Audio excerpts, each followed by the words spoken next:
सा? जगत सिंह। तो जगत सिंह प्रथम जब राजा बनता है, जगत सिंह 1628 को जब शासक बनता है, उस समय दिल्ली का शासक है शाहजहां है। कौन है? शाहजहां। शाहजहां थे। अब समकालीन रहे शाहजहां, धीरे धीरे अपने राज्य का विस्तार भी करना चाह रहा है। तो इसने क्या किया, सबसे पहले चित्तौड़ को थोड़ा पुनर्निर्माण करवाना शुरू कर दिया। यानी उधर से शाहजहां के साथ मैत्रिक संबंध है, भाई लो बना रखे। शाहजहां के साथ क्या है? मैत्रिक संबंध। यानी इस जगत सिंह के शाहजहां के साथ है मैत्रिक संबंध है। और उधर चित्तौड़ का पुनर्निर्माण शुरुआत करते थे। जब ये बात शाहजहां को पता चलता है कि यार जगत सिंह तो अपना भाई लो और चित्तौड़ दुर्ग की पुनर्निर्माण कर रहा है, मेवाड़ मुगल संधि की ना कर रहा है, तो सेना को कहता कि जाओ और चित्तौड़ पर आक्रमण करो। तो कहते हैं चित्तौड़ पर आक्रमण होता है और चित्तौड़ के अंदर जो पुनर्निर्माण करवाया तो उसको तोड़ के वापस चले जाते हैं। मतलब जन धनहानि नहीं हुई, सिर्फ चित्तौड़ के अंदर जो पुनर्निर्माण करवाया उसको ध्वस्त करके वापस से चले गए। इतना सा रहा महाराणा जगत सिंह। अब जैसे ही फिर थोड़ा सा विवाद तो हो गई भाई, ये तो स्वाभाविक है कि शाहजहां और जगत सिंह प्रथम का जो पहले मैत्रिक संबंध था, मैत्रिक संबंध, अब धीरे धीरे मैत्रिकता में क्या आएगी? खटास तो आएगी। तो इस शाहजहां के और जगत सिंह के बीच जो मैत्रिक संबंध था उसमें खटास आई। तो शाहजहां ने क्या किया, 1631 को शाहपुरा भीलवाड़ा को और प्रतापगढ़ को मेवाड़ से अलग कर दिया। किसको? शाहपुरा से अलग कर दिया, शाहपुरा भीलवाड़ा को, और प्रतापगढ़ को अलग कर दिया जाता। बोलो इनको अलग रियासत बना दो, शाहपुरा और प्रतापगढ़ को, क्योंकि ये अगर अलग हो जाएंगे तो थोड़ा मेवाड़ कमजोर पड़ जाएगा। अब कमजोर मेवाड़ होगा तो ये ऐसे दोबारा नहीं करेंगे। तो 1631 में शाहजहां ने, याद रखिएगा, 1631 में शाहजहां ने मेवाड़ से एक तो शाहपुरा भीलवाड़ा और एक प्रतापगढ़ रियासत को क्या कर दिया? अलग कर दिया। ये बात थी जगत सिंह के। इसके बाद जो बात आती है वो इस जगदीश मंदिर पे आती है। जगत सिंह का स्थापत्य कला में क्या योगदान है? तो जगत सिंह ने एक मंदिर बनवाया था विष्णु का, जगन्नाथ विष्णु मंदिर, जगदीश मंदिर। जगदीश किसको कहते हैं अपन? विष्णु को ही कहते हैं। विष्णु ही क्या है? बोलते हैं ना ओम जय जगदीश हरे। तो मतलब बात किसकी कर रहे हो आप? सबसे पहले विष्णु को ही अर्थ आप किसको स्मरण करते? विष्णु को। तो ये विष्णु का मंदिर है, इसीलिए इसे जगदीश मंदिर या जगन्नाथ विष्णु मंदिर या फिर सपनों में बना मंदिर, भव्य मंदिर है, सुंदर है, तो सपनों में बना मंदिर भी कहा जाता है। इसका जो निर्माण करवाया महाराणा जगत सिंह ने करवाया। इसका जो शिल्पी रहा, शिल्पी अर्जुन था। शिल्पी का मतलब समझ रहे हो? शिल्पी होता है उनके जो कारीगरी, जो मूल मिस्त्री था वो कौन है? अर्जुन। जो इसका नक्शा बनाया, जो इसका वास्तुकार था वो भाणा था। कौन है? भाणा। और भाणा का एक पुत्र सहयोगी रहा है मुकुंद। बाणा का सहयोगी पुत्र रहा है मुकुंद, याद रहेगी। अब ये जगदीश मंदिर जो उदयपुर में बना है, इस मंदिर में एशिया की सबसे बड़ी गुड़ प्रतिमा है इसके गर्भगृह में। यानी इसका जो गर्भगृह है उसमें एशिया की सबसे बड़ी गुड़ प्रतिमा भी लगी हुई। कहते हैं कि आगे चल के जब औरंगजेब 1679 ईस्वी के समथिंग, 1679 ईस्वी के समथिंग हिंदू देवी देवताओं की मूर्तियां जब तुड़वा रहा था, हिंदू देवी देवताओं की मूर्तियां जब तुड़वा रहा था, तो एक नारूजी बारट नाम से एक व्यक्ति था। नारूजी बारट। नारूजी बारट ने इस जगदीश मंदिर को बचाने हेतु अपने प्राणोत्सर्ग कर दिए, परंतु मंदिर को तोड़ने नहीं दिया। जगदीश मंदिर को बचाने हेतु नारूजी बारट ने अपने प्राणोत्सर्ग किए। इसके बाद इनकी एक धाय मां थी, धाय मां, जिसका नाम था नोज्जूबाई। कौन सी? नोज्जूबाई। जगत सिंह प्रथम की एक धाय मां है जिसका नाम नोज्जूबाई या नोरूबाई है। नोज्जूबाई या फिर नोरूबाई। अब नोज्जूबाई और नोरूबाई ने एक मंदिर बनवाया था जिसे धाई मां का मंदिर कहते हैं। धाई मां का मंदिर उदयपुर में ही है, कृष्ण का मंदिर है। किसका है? श्री कृष्ण का मंदिर। आपको बस इतना याद रखिए कि जगदीश मंदिर की थोड़े आगे चल के तलाठी में एक मंदिर बना धाई मां का, और वो धाई मां कौन थी? नोज्जूबाई थे। वो जगत सिंह प्रथम की ही धाई मां थी जिसने एक मंदिर बनवाया था श्री कृष्ण का, और उस मंदिर को ही क्या कहते हैं अपन? धाई मां का मंदिर कहते हैं। जगदीश मंदिर के ऊपर एक प्रशस्ति लिखी कृष्ण भट्ट के द्वारा, और हमने जब हल्दी घाटी का युद्ध पढ़ा था तो हमने पढ़ा था कि महाराणा प्रताप की विजयों के उल्लेख जो मिलती है वो एक तो जगदीश मंदिर प्रशस्ति में मिलती है और एक राज प्रशस्ति में मिलती है। किसमें? राज प्रशस्ति। तो इसके अंदर हल्दी घाटी के युद्ध में प्रताप की विजय का उल्लेख मिलता है। महाराणा प्रताप की विजय का उल्लेख, ये उल्लेख है सब इसमें, विजय उल्लेख है। और एक राज प्रशस्ति में भी किसके? महाराणा प्रताप की विजय का उल्लेख मिलता है। तो ये जगदीश मंदिर के ऊपर जो प्रशस्ति लिखवाई, जो पत्थर नुमा भाग लगवाया, जिसको किसने लिखा था? कृष्ण भट्ट ने। कब? 1652। इसके बाद जो आती है कि महाराणा जगत सिंह ने उदयपुर के सिटी पैलेस, उदयपुर का जो सिटी पैलेस था, जो राजमहल था, उसमें एक चित्रशाला के लिए तस्वीरारो कारखानों यानी तस्वीरारो कारखानों या चितेरोरी औरी, यानी उदयपुर के अंदर सिटी पैलेस जो बना है, उस सिटी पैलेस में जगत सिंह ने चित्रकला के लिए एक चित्र पाठशाला बनाई जिसका नाम था चितेरोरी औरी, और यही कहलाया तस्वीरारो कारखानों। इसीलिए उदयपुर चित्र शैली का जो स्वर्णकाल माना जाता है, उदयपुर चित्र शैली का स्वर्णकाल, उदयपुर चित्र शैली का जो स्वर्णकाल माना गया है वो याद रखिएगा जगत सिंह प्रथम के काल को माना जाता है। किसके काल को? जगत सिंह प्रथम के काल को। यानी आपको ये पूछ लिया जाए कि उदयपुर चित्र शैली का स्वर्णकाल किस काल को कहते हैं, तो आप कहोगे जगत सिंह प्रथम के काल को उदयपुर चित्र शैली का स्वर्णकाल मानते हैं। अब ऐसा क्यों कहते हैं, क्यों माना जाता है? क्योंकि इन्होंने चित्रकारों को प्राश्रय दिया, चित्रकारिता को बढ़ावा दिया, और उसी के लिए इन्होंने चितौरी औरी तस्वीरारो कारखाना की स्थापना की। और इस चित्र शैली में बहुत से चित्र बने जगत सिंह के काल में, तभी ये क्या कहलाता है? इनका स्वर्णकाल। यानी उदयपुर चित्र शैली का स्वर्णकाल माना जाता है, वो जगत सिंह प्रथम के काल को माना जाता है। ये बात हमने अभी पढ़ी थी कि 1631 में महाराणा जगत सिंह के काल में शाहजहां ने प्रतापगढ़ को और शाहपुरा को रियासत अलग कर दिया था।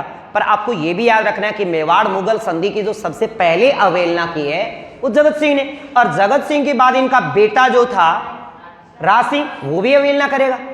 अवहेलना बाबू बेटो दोनों करेंगे। तो इसके बाद जो अगला राजा बनेगा वो है राज सिंह। राज सिंह का इतिहास बड़ा गजब है साहब, रंगीन इतिहास है राज सिंह का। अब देखिए राज सिंह का जो शासन काल है वो 1652 से लेकर 1680। अब 1652 से 80 के बीच दो शासक समकालीन आ जाते हैं। कितने? दो, शाहजहां भी और औरंगजेब। शाहजहां और औरंगजेब, शाहजहां औरंगजेब इन दोनों के समकालीन है। किसके? इस राज सिंह के, जिसका शासनकाल 1652 से 1680। इसके शासनकाल को भी याद रखना है साहब आपको, 1652 से लेकर 1680। इन 23 साल की उम्र में, जब इनकी आयु 23 साल थी, मैं 23 साल की उम्र में ये राजा बन गए। पापा के जो आपको पता है कि जब जगत सिंह प्रथम ने मेवाड़ मुगल संधि की अवहेलना की थी तो शाहजहां ने चित्तौड़ पर पुनः आक्रमण किया था, और चित्तौड़ पर आक्रमण करके वो जो आप निर्माण कार्य हुआ था चित्तौड़ का, उसको तो पुनः तोड़वा दिया था। ये बात राज सिंह के खटक रही थी। भाई खटकेगी बात, बेटा हो तो खटकेगी, कॉमन सी बात है। तो इनकी दो उपाधियां याद रखेगा, एक तो विजय कटकातु, इसका उल्लेख राज प्रशस्ति में, और राज प्रशस्ति राज सिंह के काल में लिखी गई। एक इनको राणा और महाराणा शाहजहां ने कहा। कहते हैं कि प्रारंभ में शाहजहां के साथ इनके मैत्रिक संबंध ठीक ठाक थे। स्टार्टिंग के अंदर इस शाहजहां के साथ इसके मैत्रिक संबंध ठीक ठाक थे, ठीक ठाक चले। फिर इसने मेवाड़ मुगल संधि की अवहेलना कर दी। मेवाड़ मुगल संधि, और मेवाड़ मुगल संधि के अंतर्गत जैसा कि इसके पापा श्री ने किया वैसा ही राज सिंह ने कर दिया। पर याद रखिए शाहजहां के काल में किया है। उस समय शासक कौन थे? शाहजहां ही थे, औरंगजेब के काल में नहीं किया, शाहजहां ही शासक थे। उस समय मेवाड़ मुगल संधि की अवहेलना पुनः की और निर्माण कार्य शुरू कर दिया। बात दिल्ली तक तो जाएगी, स्वाभाविक है। अब बात दिल्ली पता चली, दिल्ली शाहजहां को पता चला कि भाई मेवाड़ के अंदर पुनर्निर्माण का कार्य शुरू हो गया है और मेवाड़ मुगल संधि की अवहेलना हो रही है। तो शाहजहां ने एक व्यक्ति को भेजा, बोलो जाए यार तू पे तो कर जाके। उस व्यक्ति का नाम था चंद्रबान। क्या नाम था? चंद्रबान।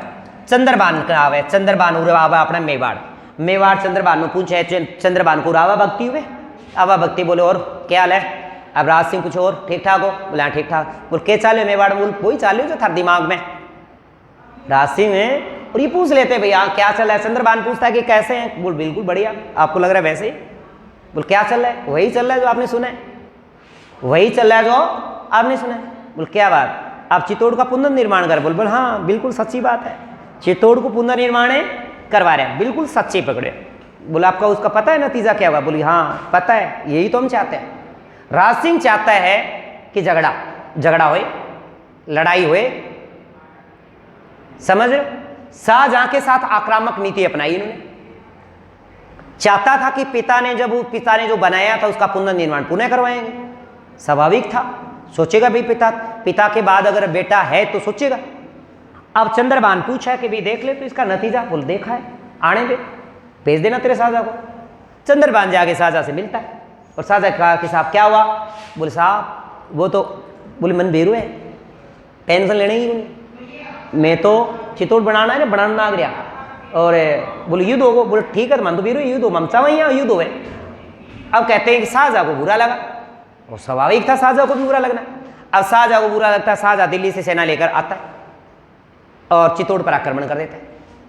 चित्तौड़ पे आक्रमण किया तो चित्तौड़ को जनता नहीं आनी फिर नहीं की, भाई पता था कि अगर ऐसा हुआ तो जनता कुटेगी यहाँ की, क्योंकि मुगलों को तो बुरा हाल करे मेवाड़ की जनता साथ थी। आपको पता है कि महाराणा प्रताप के साथ जनता रही है, अमर सिंह के साथ जनता रही है, कर्ण सिंह के साथ जनता रही, जनता सारी साथ ही थी। तो शाहजहां ने क्या किया, जो निर्माण कार्य करवा रखा था उसको तुड़वा दिया।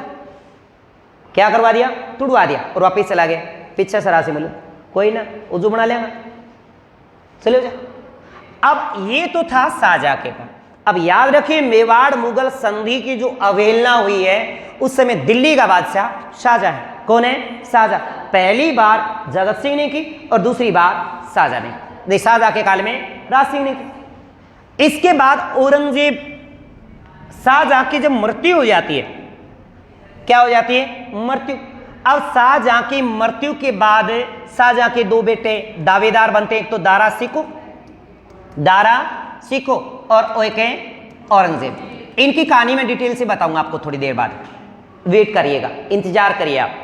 तो औरंगजेब जब दिल्ली का बादशाह बनता है तब राज सिंह को 6000 का मनसब दिया जाता है, जबकि मनसब क्या होता था, 10 से शुरू होता था। किससे, 10 से लेकर 10,000 तक होता था, 10 से लेकर 10,000 तक शुरू होता था।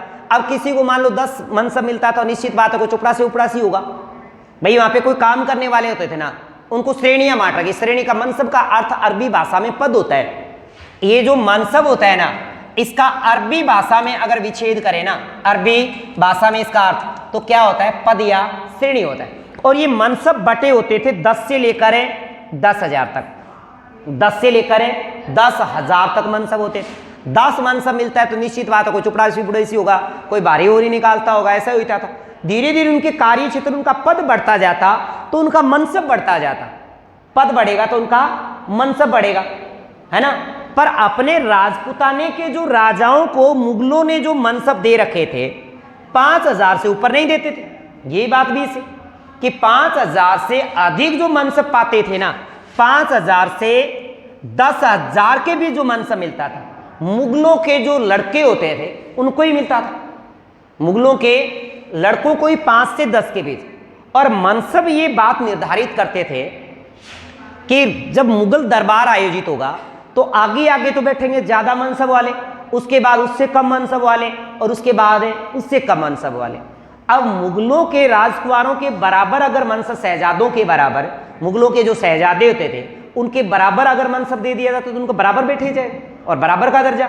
तो मुगल नहीं चाहते थे कि इनको मनसब बराबर दिया जाए। लगभग 5,000 मनसब था, पर इस औरंगजेब ने राज सिंह को जो मनसब दिया वो 6,000 दिया, और अपने राज दरबार में, अपने मुगल दरबार के अंदर अपने शहजादों के बराबर श्रेणी दी, समझ रहे। और इसमें ये मनसब बढ़ता कैसे था, जैसे कोई राजा अधीनता स्वीकार कर लिया, उसको 2,000 मनसब दिया, अगले युद्ध जीत के आया 3,000 मनसब दिया, अगला मनसब जीत के आया 4000 मनसब दिया। अब जैसे जैसे 2-4 बार मनसब मिलते इतने तो वो युद्ध में काम आ ही जाएगा। तो धनबेरो ही है, युद्ध में काम आना मतलब समझ रहे हो, जितने युद्ध लड़ेगा जल्दी से टुड़क देता था। तो 2-4 युद्धा का नहीं वो काम आ जाएगा तो, और मनसब वो वहां तक नहीं पहुंच पाता था। तो राज सिंह को यहाँ पे जो मिला था 6000, और मनसब जो है ये मनसब मंगोल से, मंगोल में थी ये प्रथा। कहाँ थी? मंगोल।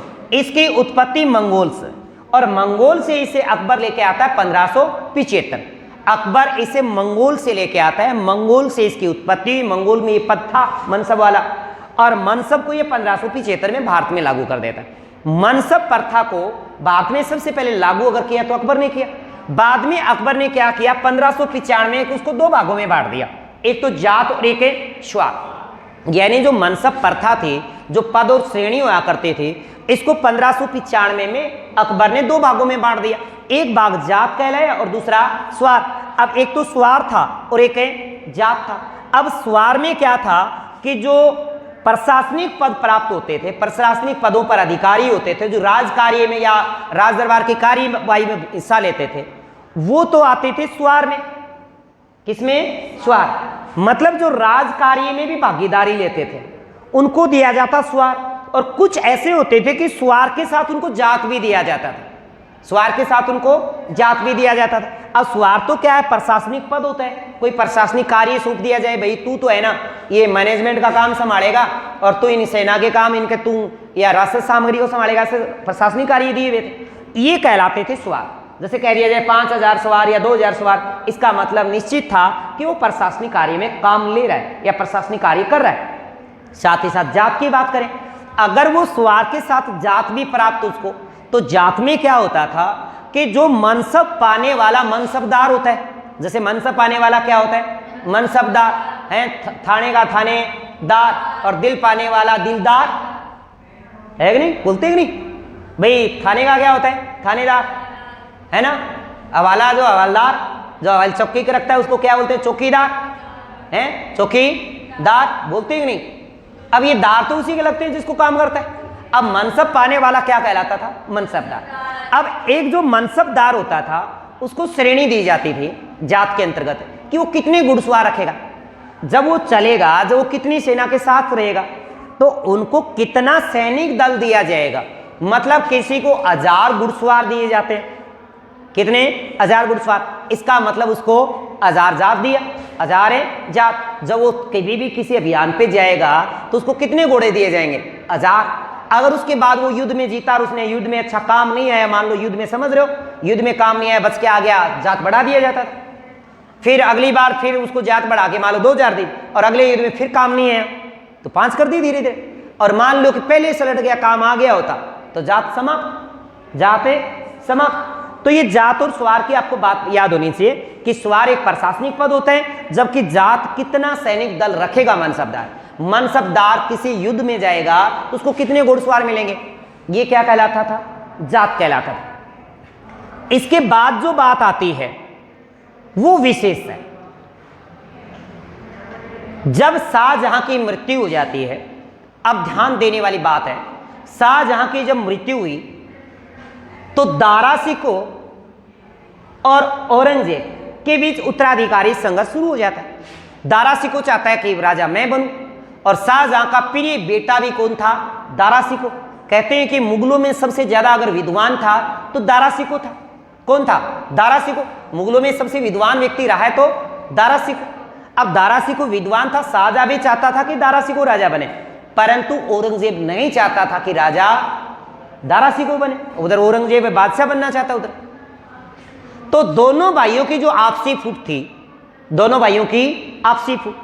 अब उस समय जब शाहजहां की मृत्यु हुई, दिल्ली में उत्तराधिकारी संघर्ष शुरू हुआ, उत्तराधिकारी संघर्ष शुरू हुआ।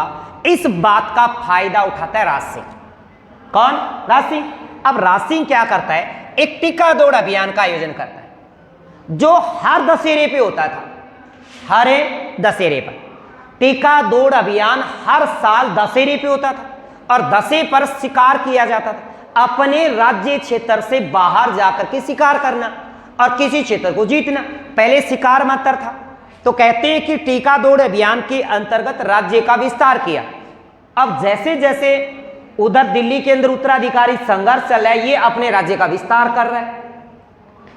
तो टीका दौड़ अभियान वर्ष में पहली बार शिकार का जो आयोजन, दशहरे पे शिकार का आयोजन किया जाता, तब मनसबदारों ने पूछा, नहीं सॉरी, ये इनके सामंतों ने कहा, साहब अब की बार दशहरे पे क्या प्लान है? राज सिंह से पूछा, सलूमपुर वालों ने पूछा कि साहब अब की बार क्या करने वाले हो? बोला अब की बार कुछ बड़ा ही करेंगे। बोल कुछ बड़ा मतलब? बोलो उधर तो दोनों भाइयों के बीच झगड़ा है, और आपना जी का एरिया है ना जहाँ पीछे साझा आयो हो, और आपने जी को चित्तौड़ को पुनर्निर्माण कराओ, जो तोड़ के गए हो, आपने के करोड़े जो मुगलों की चौकी बना रखे है ना, अन्न कूट कूट के चौकी छीन लो। पहली तो ये चौकी छीन लो सारी की सारी, और अन मुगला ने पिटाई करो इनकी, अनका थोड़ा हाथ हल्का कर लिया जाए। तो राज सिंह आपकी सलूमपुर वालों को आदेश देता है कि अपने टीका दौड़ अभियान के अंतर्गत जितने भी चित्तौड़ के इर्द गिर्द के एरिया है जो मुगलों के अधीन है, इनको वापस जीत लो। अब जीतना शुरू कर दिया। ये बात दारा सिकों को भी पता चलती है। उधर दोनों भाइयों के बीच झगड़ा है, दारा सिकों बादशाह बना बैठा है, औरंगजेब बादशाह बनना चाहता है, औरंगजेब बादशाह बनना चाहता है। दोनों भाइयों के बीच आपसी संघर्ष है। अब एक तरफ तो औरंगजेब के विरुद्ध सेना लगा रखी दारा सिकों ने, एक तरफ तो औरंगजेब के विरुद्ध सेना लगा रखी दारा सिकों ने, दूसरी ओर से परेशान करने लग गया राज सिंह। अब राज सिंह जब परेशान कर रहा था और औरंगजेब को ये जब बात पता चला, औरंगजेब बड़ा खुश हुआ। औरंगजेब सोचेगा यू कांडो ठीक काटना आ गया, क्योंकि इसकी सेना उधर बढ़ जाएगी। औरंगजेब ने सोचा कि भी इसकी सेना तो क्या हो जाएगी, बढ़ जाएगी, कुछ सेना मेवाड़ से ली जाएगी, मौका पाकर चित्तौड़ ये दिल्ली का दरबार हासिल कर लेंगे, दिल्ली हासिल कर लेंगे अपन। तो टीका दौड़ अभियान के अंतर्गत इन्होंने दरीबा, मंडलगढ़, जाजपुरा और एक बनेड़ा और शाहपुरा और जाजपुर सावरो पुलिया एरिया को जीत लिया। ये क्षेत्र सारे के सारे जीत लिए। अब जब ये क्षेत्र जीत करके राज सिंह गुजरात की ओर निकल पड़ा। किसकी ओर? गुजरात। अब गुजरात वाले एरिया पर है, सोचा कि चलो गुजरात वाले एरिया को भी जीत लेते हैं। अब गुजरात पे आक्रमण किया, राज सिंह सेना लेकर जाते हैं टीका दौड़ अभियान के अंतर्गत, और गुजरात पर आक्रमण किया, गुजरात वालों से हरा दिया और गुजरात वाले एरिया को अपने अधीन कर लिया और कह दिया कि भाई अब सेना कर आप मुझे दोगे। गुजरात वालों से भी राज सिंह ने क्या लिया? कर। ये बात फिर औरंगजेब को पता चली। औरंगजेब सोचा ठीक कर रहा है, क्योंकि औरंगजेब का आधा रास्ता साफ तो किसने कर दिया था? राज सिंह ने। अगर राज सिंह उस समय विद्रोह नहीं करता तो औरंगजेब को राज्य हासिल नहीं होता, दिल्ली औरंगजेब को नहीं मिलते। उधर औरंगजेब भी खुश, बड़ा मुस्कुराता है और बीच बीच में जियो फोन से कॉल करते होगा, बोला हाँ भाई राज सिंह बराबर लागू रे, इन्हें मैं लाग रही हूँ, इन्हें तू लागू रे, टेंशन ना ले, तेरा भाई तेरा साथ है। कई बार शराबी गया कर और भाई खींच दे। तो उधर से गुजरात से भी टैक्स लेना शुरू कर दिया। गुजरात से क्या लिया? टैक्स। अब गुजरात से टैक्स वैक्स से लेना शुरू कर दिया। किसने?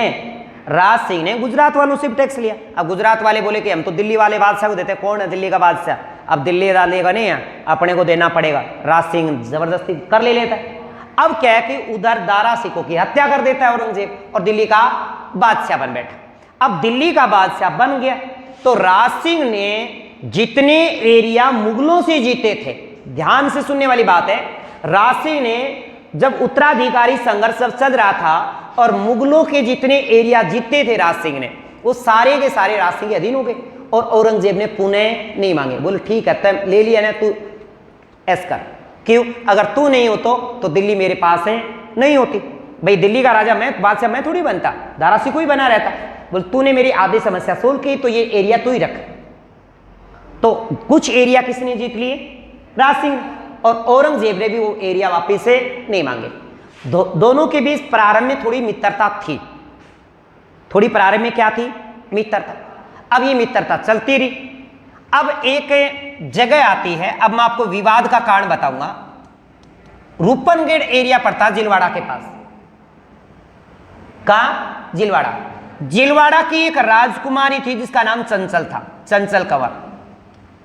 क्या नाम था? चंचल कंवर। औरंगजेब चंचल कंवर से निकाह करना चाहता है। कौन है? औरंगजेब। अभी चारुमती की बात नहीं करेंगे। अब धीरे धीरे विवाद औरंगजेब और राज सिंह के बीच विवाद शुरू कैसे होते हैं?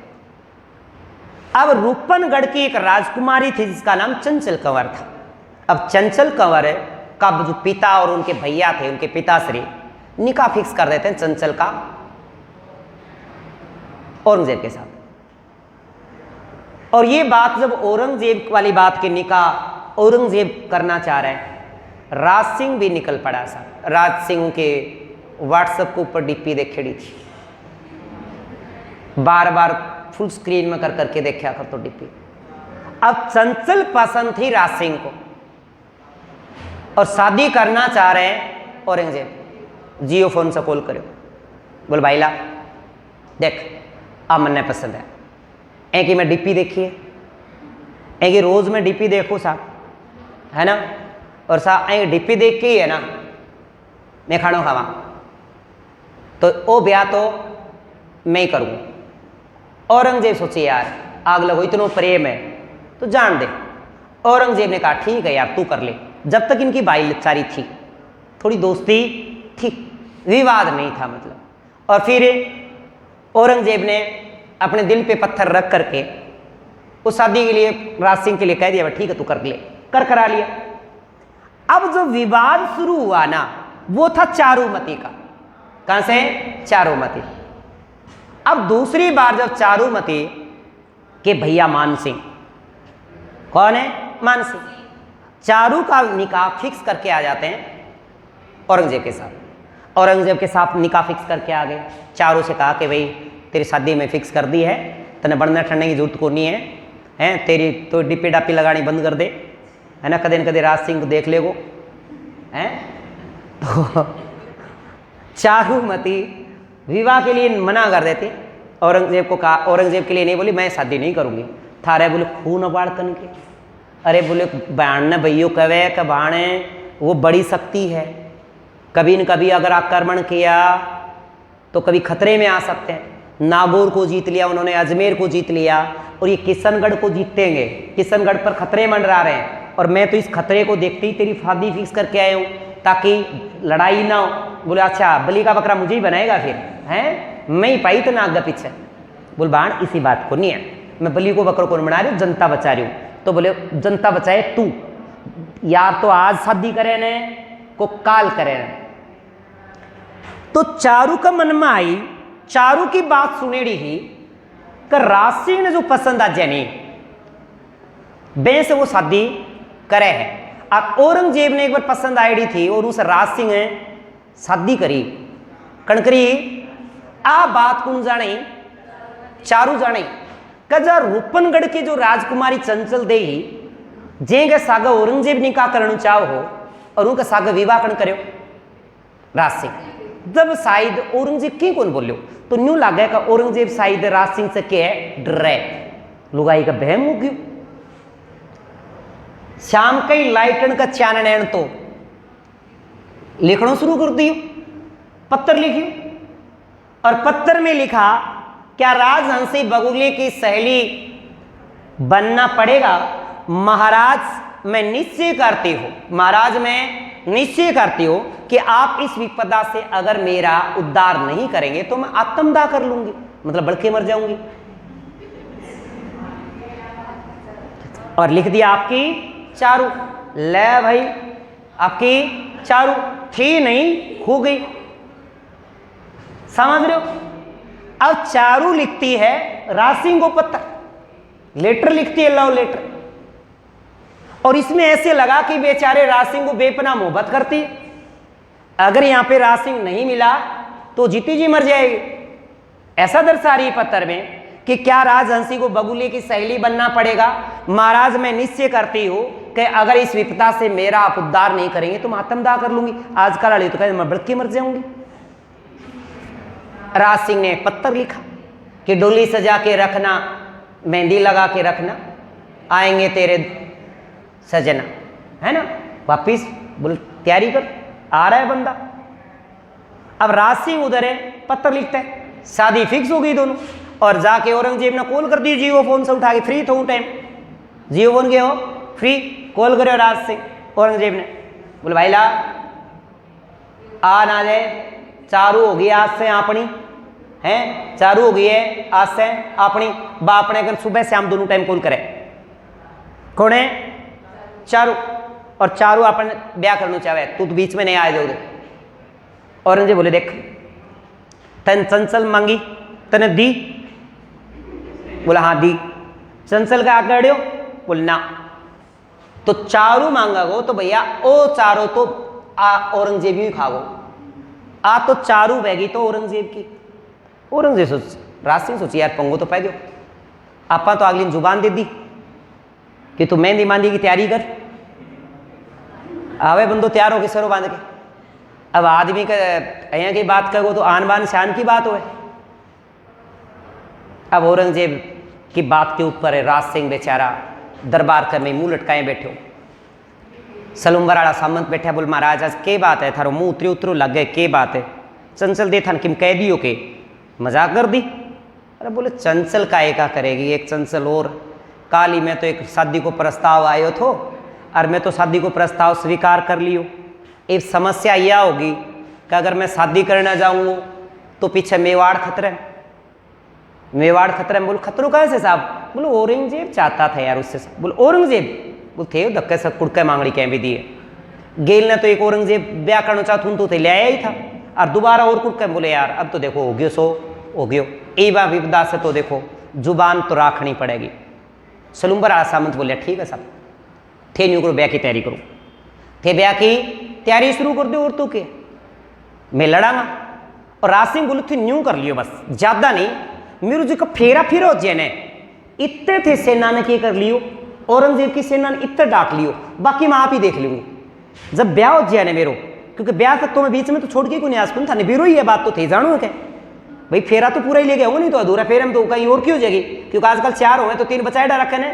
हाँ तो उन टाइम अगला पूरा साथ लिया एडवांस, बाकी कौन छोड़ता बसता, आजकल 4 लिए 3 एडवांस छोड़े बस। बाकी ये कहावत ऐसा भी है कि वो 3 वाला जो कहावत वो जो पाबू जी को मानते हैं उसके अकॉर्डिंग लेते हैं, पाबू जी को मानते हैं ना, पाबू जी ने 3.5 लिए थे, उसी बेस पे आजकल कितने चले हैं? 4 चल रहे हैं, जबकि 7 होते थे पहले।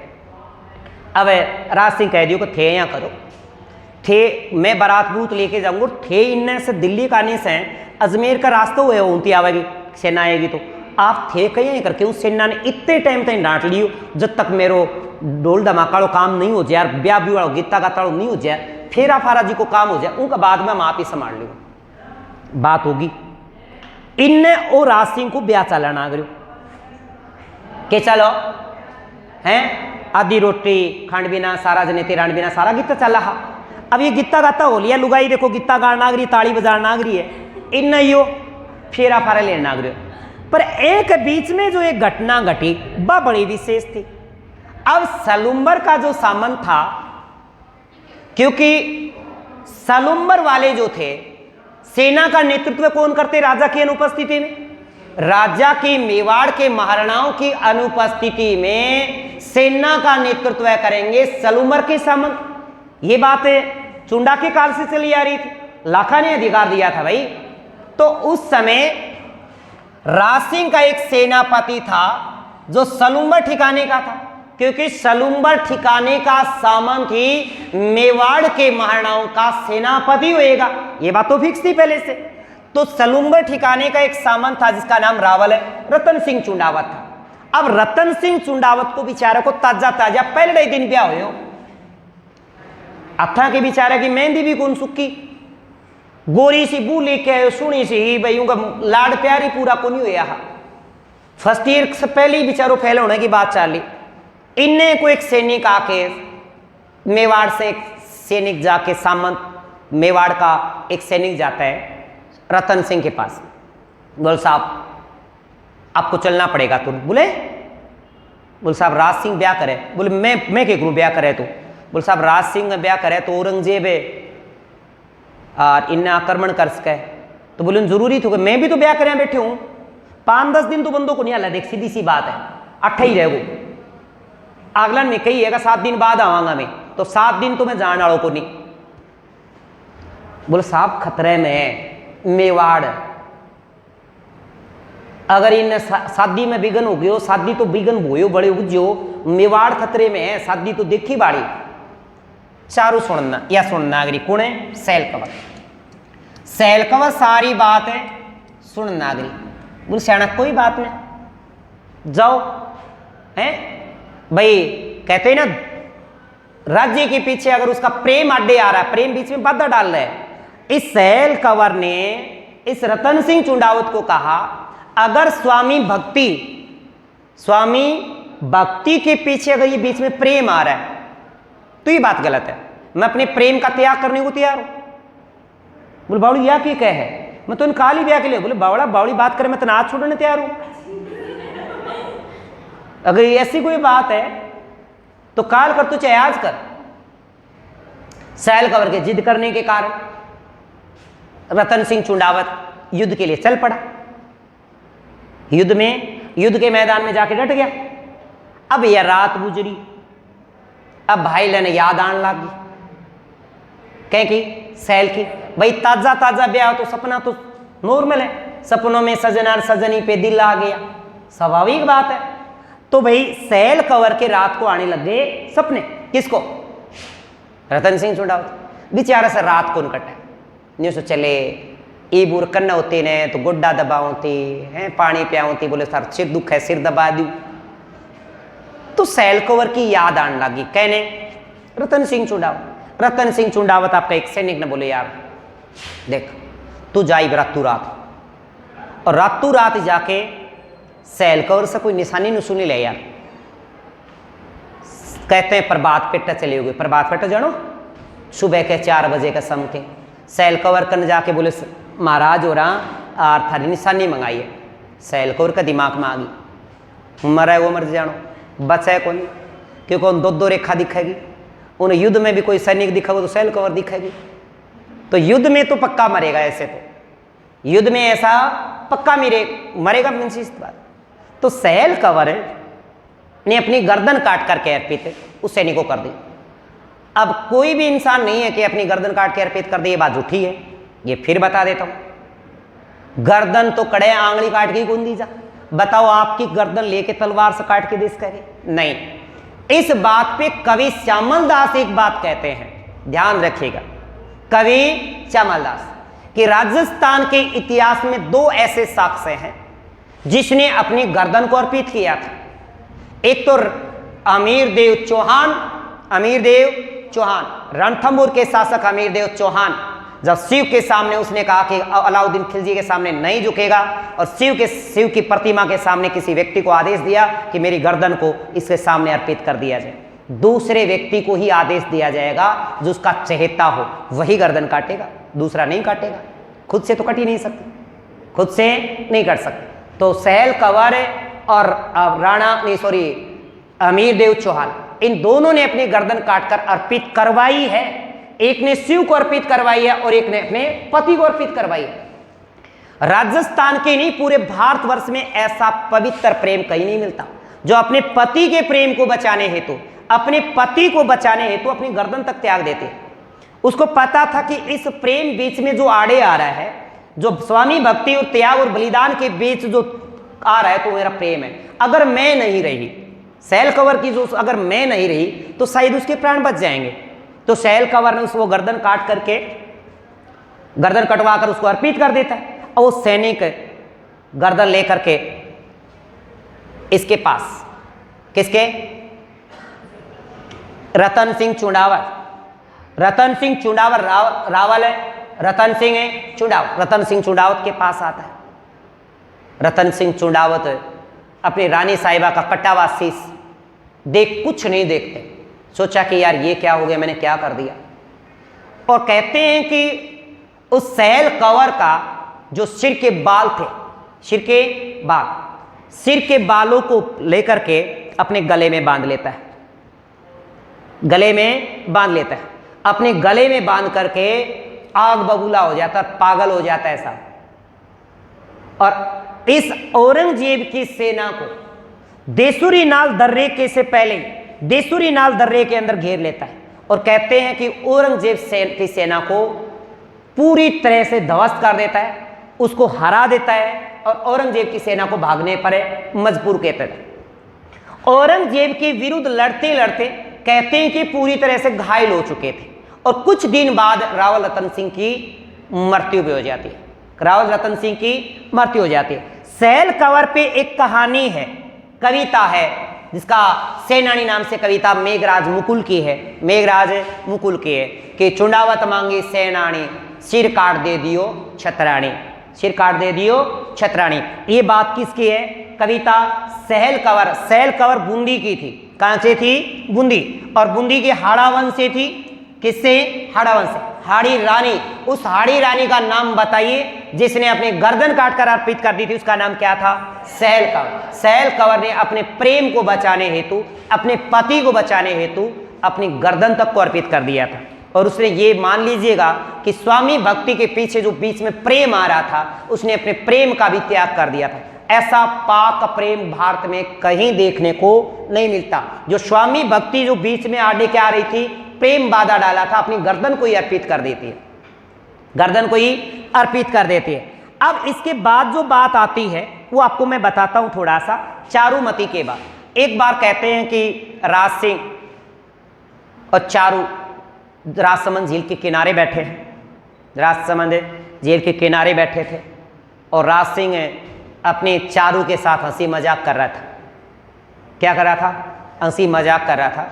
और हंसी मजाक में राज सिंह के मुंह से निकल ही गया कि आज जो हम हैं, आज जो हम हैं और आज तेरे प्राण और मेरे प्राण हैं और आज तू मेरी है, इसकी बदौलत सिर्फ है रावल रतन सिंह चुंडावत और उनकी रानी सहल कंवर है। बोले ऐसा क्या हुआ महाराज? बोलो होना क्या था? वही उसी की वजह से तो फेरा हो। यही बावड़ी अगर वो नहीं होतो तो अपना फेरा संभव कौन था? औरंगजेब तना पक्को लेके जा, है ना, तू ही की बेगम कहलावा, ये तू मेरी है, मैं तेरो चकवर तू मेरी चकवी है, कह रहा चकवा, बात ऐसे चलेगी बस। इसके बाद औरंगजेब ने क्या किया? चारुमती वाला विवाद चला ही, चारों वाला विवाद चला। अब क्लास का जैसे आगे के क्लास कर लेते हैं, क्योंकि इसमें आगे के कारण बताऊंगा। जैसे जजिया कर है, जजिया कर क्या था?